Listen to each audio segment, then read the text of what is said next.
I was sleeping in my car, and a friend of mine, what happened was the gas in my car, it was gone, and I didn't have any way of getting to a gas station, so I called a friend, and she came and got me the gas and said, listen, this is not gonna happen again. She gave me the phone number for Father Bill in Quincy. So that's how I ended up here.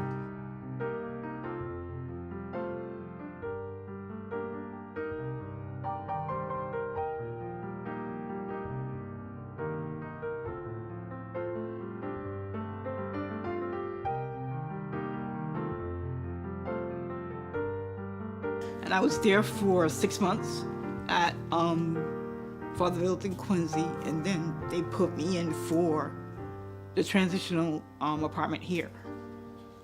So he worked. I stayed with Brittany for a while. Then I got a job, so we had to put her in daycare. So it was getting like more and more expensive, and he didn't get that much. He only got paid like $7 an hour. And I was just working part-time because obviously Brittany didn't have nobody to stay with. And we stayed in a friend's house, and she told us she was bringing her kids, so she wanted us out of the house. I'm the triage outreach worker here for the MainSpring shelter. I work for Father Bill's in MainSpring. We operate 2 shelters, one in Quincy and one here in Brockton. This is where I work. We are averaging about 140 people sleeping in the shelter a night. I had my own business for 28 years, doing auto body, and then I got divorced and I became homeless. And came to MainSpring. And MainSpring helped me out for many years. When I went into the military, I was 17. I had graduated high school at 16, and like I said, I wanted to make sure that my parents didn't have to take on the burden of the finances for college. At one point, we were traveling to Baghdad and we had to stop. And the helicopters are flying in and out, in and out. And it's my job as the NCO to make a decision who goes into surgery first or who doesn't.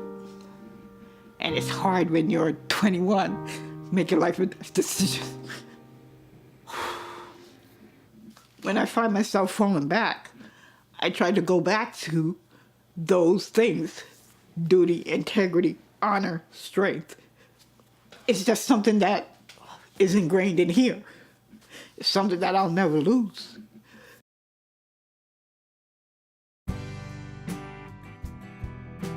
Fortunately, my friend, up until today, let me stay in that boat.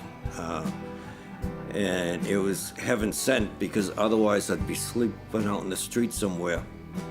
But again, fortunately, it helped keep me out of the elements, kept me warm, kept me dry. It's not heaven in there.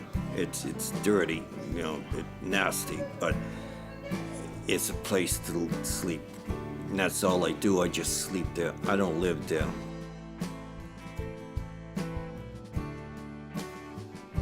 Better than having nowhere to go and thinking like, where am I gonna do or where am I gonna sleep? Here you know that you have a bed and somewhere to sleep. Jack's Place opening up, of course, our newest supportive housing units for the chronically homeless and disabled, as well as our veterans that have served this country. Sometimes we're able to get somebody into housing before, they are able to secure employment, or maybe they haven't gotten back to school like they want, or whatever the case might be for that person. And that's why we call it housing first, because once they're there, they'll have more ability to take on all the rest of the things they want to do. I want a hand up. I don't want a handout. I'm going to work for what I need to work for, but I need just that little help to get back to where I was at. And that's where I want to be. Jack's Place is the hand up. And I'm going to take it and do what I need to do with it to get myself back to being where I was at. Can't be homeless anymore. Can't be out there in the streets 14 hours a day. that's tough. And all the elements just can't do it no more at my age. So now I have a place to stay. The people that are slotted to be moving in are excited with a mix of nervous anxiety that comes along with that. Well, it feels, I don't even know what to expect really, because I've never been in a home that's mine, that I can call like my home. Oh my God, it's gonna be so much different just because my daughter, she's gonna have her own room. That's just big for me and for her. She's gonna have her own closet to put her clothes in, and we're gonna have our own kitchen, and we're gonna have a place we can run, she can run around and play, and it's just gonna be totally different. Sometimes the abstract idea of moving to this housing doesn't really set in until they step across the threshold, and then all of a sudden it's become reality.